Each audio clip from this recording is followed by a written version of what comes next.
dompet itu kan iya, tapi kan materinya tentang investasi. Tapi kan kita nggak tahu investasi itu buat apa gitu. Aku belum paham. Itu ada Umar, ada dia sama Jisa. Iya. Ke sana ya. Umar, hei. Kenapa kakak bingung? Bingung, saya bingung. Dan saya kan mahasiswa, saya kan pengen punya penghasilan. Tapi kan posisi saya sekarang tidak lagi. Juga ada solusi yang bisa mengatasi.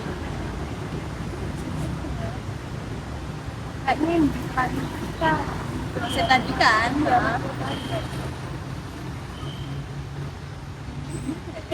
maaf ya, kita juga belum paham ya. Tadi itu ada matkul dan terangin tentang itu, tapi kita belum paham banget.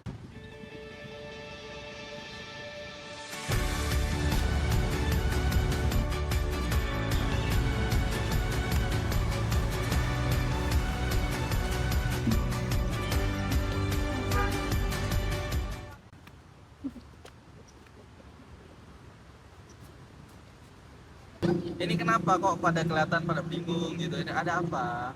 Jadi gini, dia tuh susah gara-gara masalah kayak pengen tabungan masa depan gitu. Tapi gimana sih tadi dia bilang? karena dia bilang kayak kan dia mahasiswa kan, dia tuh pengen punya penghasilan tambahan tapi nggak tahu solusinya gimana.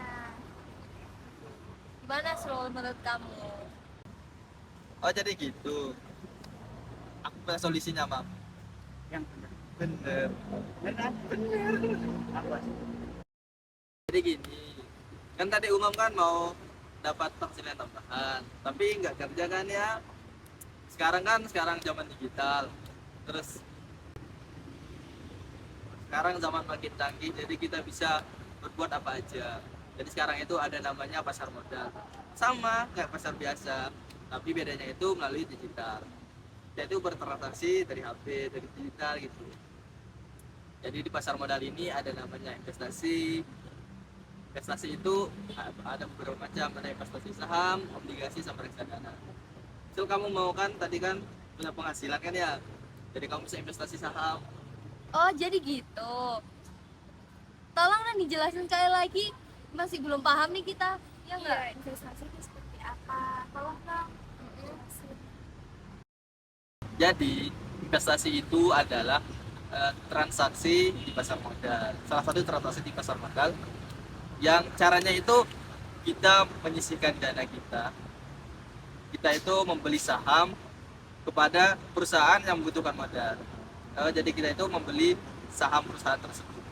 Sekarang loh harga saham udah mulai dari 10.000, ada loh saham 10.000. Jadi investasi itu memiliki, kita itu mendapatkan untung dari dua cara. Yang pertama ada namanya capital gain. Capital gain itu misalkan si Umam sekarang beli saham seharga 10.000. 3 bulan kemudian dia lihat harga sahamnya kok jadi 20.000 dan dia jual. Jadi dia tuh dapat keuntungan 10.000. Nah, yang kedua itu ada namanya dividen. Jadi dividen itu perusahaan itu membagi keuntungannya kepada pemegang saham sekali setahun. Jadi kita mendapat keuntungan dari itu. Dengan investasi dalam jangka panjang itu dapat keuntungan yang sangat banyak. Sekarang misalnya saya umum investasi 1 juta, 20 tahun kemudian uang itu bisa menjadi lebih banyak lagi.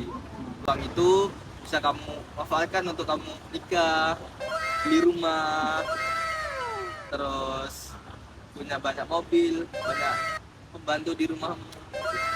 Meanwhile,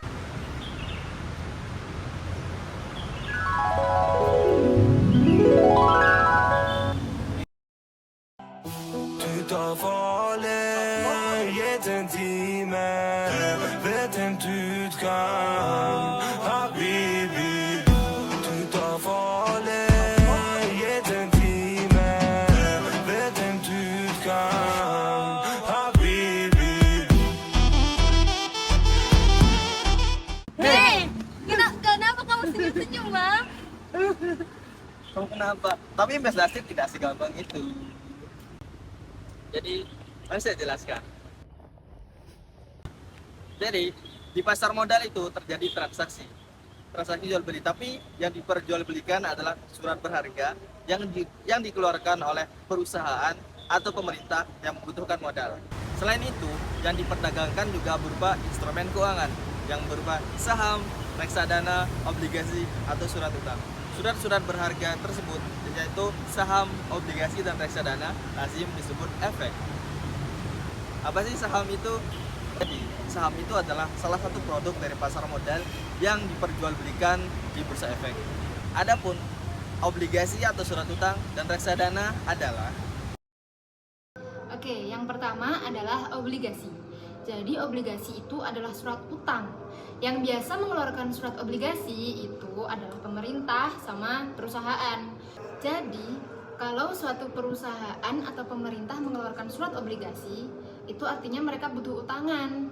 Kenapa hutang? Ya, mungkin itu buat ekspansi perusahaan atau buat membangun suatu proyek-proyek yang besar.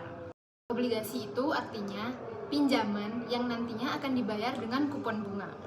Gimana maksudnya kupon bunga?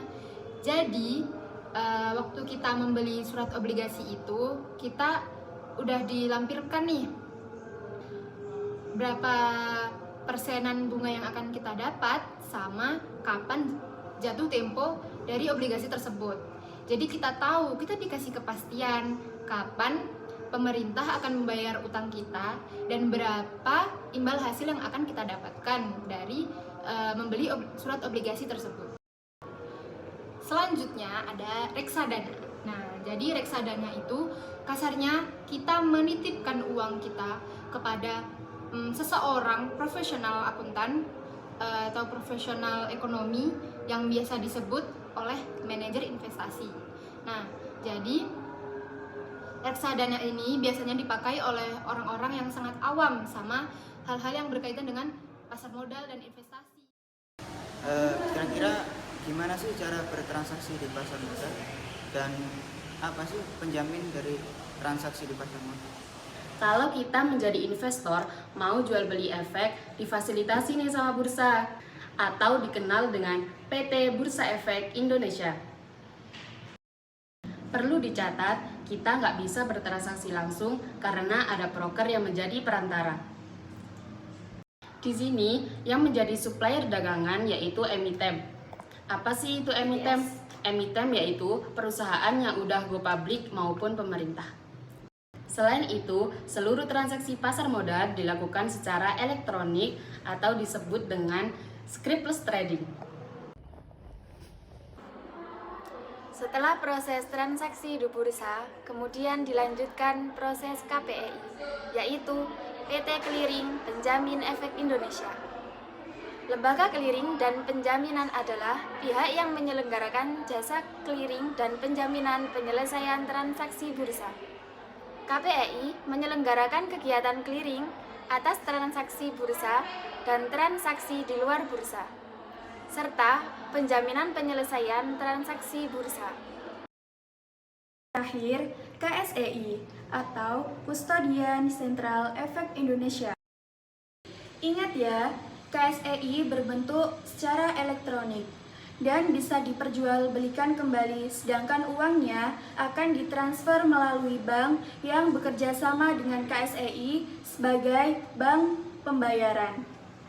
Apa sih pentingnya masyarakat untuk mengetahui dan berperan dalam pasar modal? Penting bagi masyarakat untuk mengetahui dan memahami tentang pasar modal.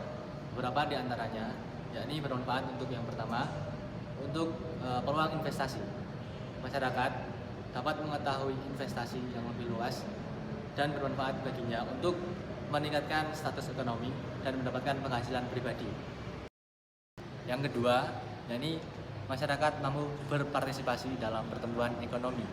Pertumbuhan ekonomi suatu negara melalui pasar modal perusahaan dapat mengumpulkan dana yang diperlukan untuk mengembangkan bisnis mereka. Dengan berinvestasi kepada perusahaan tersebut, maka perusahaan tersebut akan meningkatkan kualitasnya sehingga mampu ikut mendorong perekonomian negara. Jadi gimana? Udah tahu kan apa itu pasar modal? Jadi apa yang kalian tunggu? Wujudkan mimpimu, mari bertransaksi di pasar modal. 次。